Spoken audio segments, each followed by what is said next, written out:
James, how are you? And thank you for this. I'm good, buddy. How are you? Good. So I got to say, you've brought some amazing career of characters in your career to screen. Mhm. Colorful characters, Dickie Speck and Django, Sheriff Poole and Open Range, Paulie, Donnie Brasco.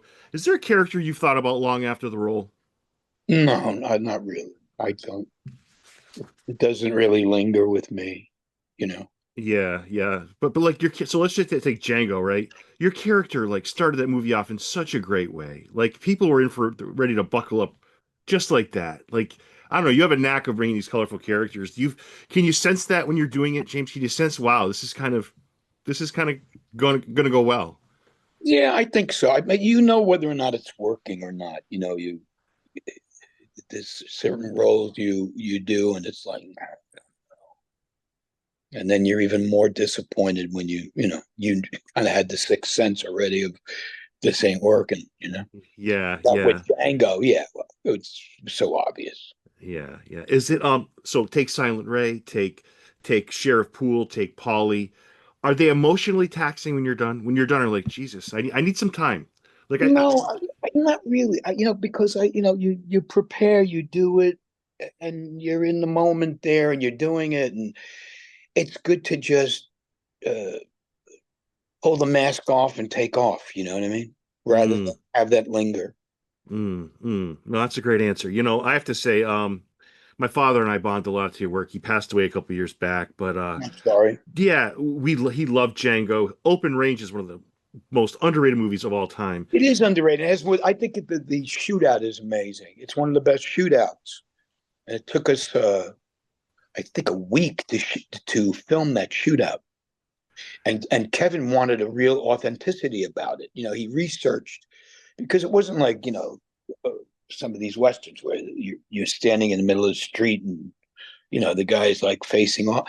I mean, they were like 5 feet away shooting weapons.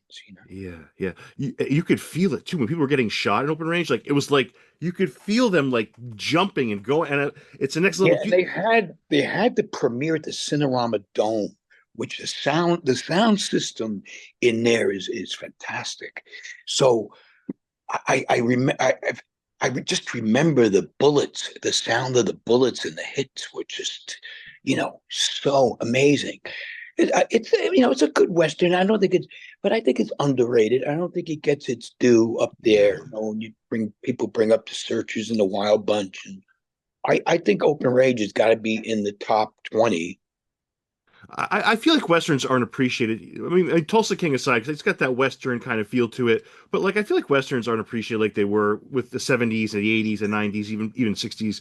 I just feel like westerns aren't appreciated, and it's such an awesome form of storytelling, James. Yes, it's America. It's America. It's Americana. It's part of and there's a lot of modern day westerns too that incorporate that format, from the old westerns. Like No Country for Old Men is a western to me. Yeah, yeah, You yeah, know, yeah. uh, but I love that genre. I love Mhm.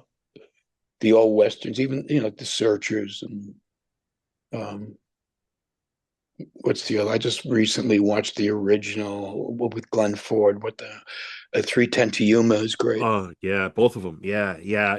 I have two more questions before we hop into Tulsa King, which I Yeah. absolutely love.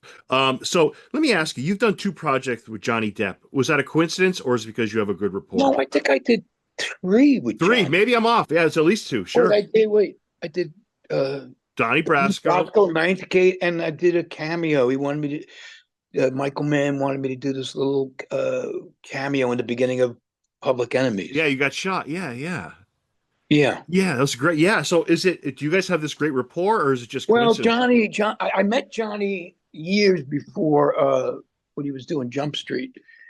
And so I knew him briefly, but then I was hired for Donnie Brasco, and that's the first time we really worked together. And then it was a funny story. He called me from Paris and say, I got a role for you. I'm doing the Roman Polanski movie. And I was like, what? What are you talking about? And he put Polanski on the phone. And I was like, who the fuck is this? I thought it was someone, I thought it was a joke. Right, right. And Roman got all, hold on a minute. He put Johnny back on. He goes, what the hell are you doing? I went, who is that? He goes, it's Roman Polanski. That's awesome. How great is that? And then I was like, oh, no, no, but that's how that came about. So two of the jobs, yeah, Johnny was kind of engineered there for me. Yeah, that's awesome. I have to say though, Donnie Brasco is another underrated movie, and Paulie parts of him remind me very much of Silent Ray. I have to Of ask. what? Of which? Roscoe? Yes, Paulie from Donnie Brasco. Yeah, I Yeah. feel like there's, and it's funny because I knew we were going to talk, and how funny is it the night before, those crime families in the NBA are Isn't now. that hysterical? Yes, and what's the crime family that Paulie's supposed to be from? It's not the I Genovese. don't It's know. I don't think it's established. I don't think it's the no. It's a the fictitious. It's fictitious. It's the Inverneses. I mean, it's a play on words basically, but it's not a specific actual family. yeah. Did you? He's a combination of characters. Do you see any comparisons with Silent Ray and Paulie? You see, are they alike in any way? No, absolutely not. No. No, I think Paulie and Donnie Brasco. Yes. He's younger. I don't think he had the power that Ray has. I mean, is brutal. He Yes. wouldn't be there unless he was. Yeah. Yeah. Rest in peace, Bruno Kirby and Michael Madsen. What a great movie. Yeah, What a great yeah, movie, James. yeah. You It know. was terrible. Michael dying. Yeah. Yeah. Speaking of Silent Ray, I have to tell you, I was watching a TikTok video the other day, and there's a guy bullying another guy, and he's a loud on a train. He's a loud mouth. He's in the guy's face. He's taunting him. He's taunting him. He's saying awful things, and the smaller guy's just taking it and taking it and taking it. He doesn't say a word. Finally, the guy goes in for one more word, and the guy doesn't say anything. Just cracks him in the jaw and knocks him out. He's out. That's like a Ray. That is Silent Ray. I'm telling Yeah. you, I was watching it, knowing we were going to speak. I said, I got to tell James this. That's Silent Ray. Well, That quiet. It's called Quiet Ray. is it. Silent or Quiet. Yeah. quiet? No, Quiet Ray. Quiet Ray. But Well, yeah. I mean, that's why I guess he's called Quiet Ray. I don't know. yeah. It was written that way, but you got to, that's the one thing I like about the character. He doesn't have to. He doesn't even have to speak. You know. Yeah, yeah, yeah. Sorry, it was Quiet Ray. Then in my notes I put one side. I Same thing. apologize for that. Same thing. Yeah, yeah. But I tell you, that's kind of the secret sauce here with Tulsa King, right? You have these actors like Dana, Annabella Sciorra, Frank Right. Grillo, and here you are. I was so psyched to see you come on. I'm like, Tulsa King is getting her. I don't know if it's a Sly effect. I don't know what it is, but we're getting these seasoned actors that have these strong filmographies that prove that they. Yeah, Robert Patrick is great. There you go, Robert Patrick. He's great on the show, and yeah, it's and it's a great work environment. I said this to the other interviewer. Sometimes you work and there's an asshole here, this one, and you got to ignore it. Otherwise it could become a major distraction if someone is out of sync there. In this case, the crew, from makeup, hair to wardrobe to everybody is nice. I can't remember working in that kind of an environment, where there is not one person that you're trying to avoid. But it's And, refreshing because now your focus is on just your character, just the yeah, project. that helps a show, I think, Yeah, be success or a movie, because you got so many people, you got to get in sync.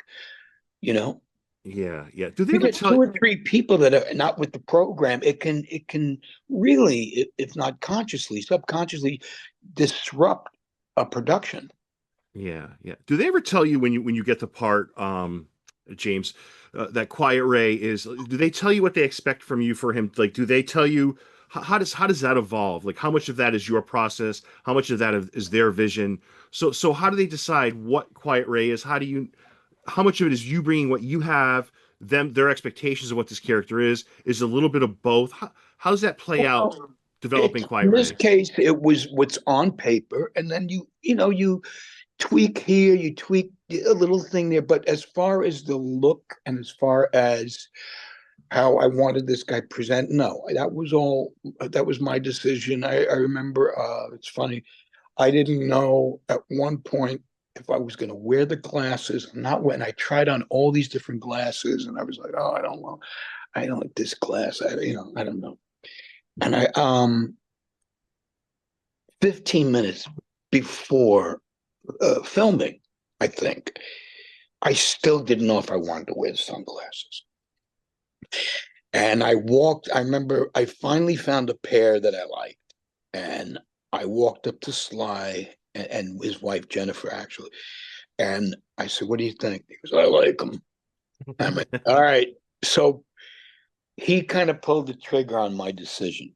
Yeah, And I love the glasses. I'm glad I did because it Yeah, kind of adds something to the character. It creates a little bit of a mystery. I mean, you could see his eyes, but you can't, it's not like they're black glasses, You yeah, could still see through them, It'll yeah. be kind of odd when he takes them off. There's a mystique. I'm glad you went with them. Let me ask you this, James. Why does somebody get involved in a life like this? I feel like it's so hard. I feel like What? being in the mob, the mafia life. Why do you think somebody gets involved in that? Because I feel like the best case scenario is you're going to jail. The worst I case, don't know. And if you look at the history of a lot of them, they were. I mean, they were either brought into it through their families. that's true. A lot of the older one, and you know, it's that great thing in The Godfather. In some cases, what's different when there's a great line, is it Godfather Part Two? Pacino says someone brings something up. Oh no, the wife brings something up about politicians don't have people killed, or Yeah, like yeah, who's being naive. So it's a fine line between politics and gangsters. I mean, when you really look at the history of this country. yeah, yeah. Let me ask you this: what does the audience need to know about Quiet Ray moving forward? Because so far he has indeed been silent and quiet, but we're getting rumblings of like when this guy kind of loses it. I'm kind of waiting for this volcano to erupt. What does the audience need to know about Quiet Ray, James? Nothing. You're gonna have to wait. We don't want to give it away. Can you tell me? Uh, Can you tell me this what you like let's put about? it. He's not going to go off into the sunset. I can tell you that much. Can you tell me Quiet. what? Can you tell me what you loved playing about Quiet Ray without giving parts of the plot away? Can you tell me what you loved about it? I just like, again, it's the work environment, it's the writing, it's the directors have been great on it.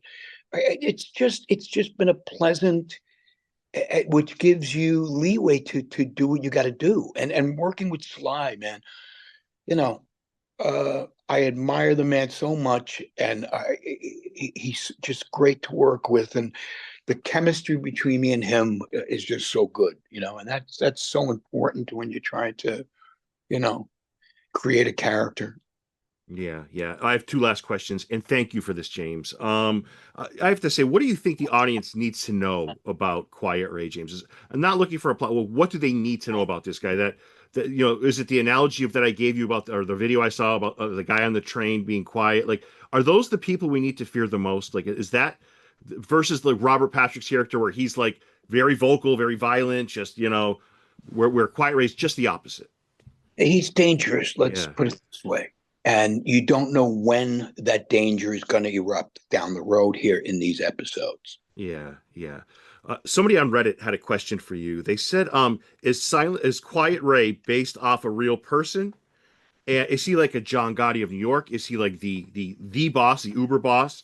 What is he? As far as the backstory that maybe we haven't seen yet in Tulsa King, is there a piece of the backstory that we need to know? Well, for me, in um, creating Quiet Ray, and I don't think it's consciously, I think it's subconsciously for me, a combination of maybe a few gangsters thrown into the blender that I've watched on YouTube, and actually meeting some of these guys when I was in New York in the late '70s, early '80s. So I think it's like making a smoothie, you know. Yeah, I like it. I like it. Throw in the James, blueberries, you throw in the banana, you throw in the protein. So yeah, it's a blended. I think it's a subconscious blend of what I either been exposed to or researched on YouTube. Yeah. James, you're a legend, man, and this time meant a lot to me. I love your work, and I'm so excited to see where Quiet Ray goes from here. And Thank you, man. I thank you for this, appreciate Jamie. that. Yeah, Thank you. you're an icon, man. Have enjoy the rest of your afternoon. You too, buddy. Yeah.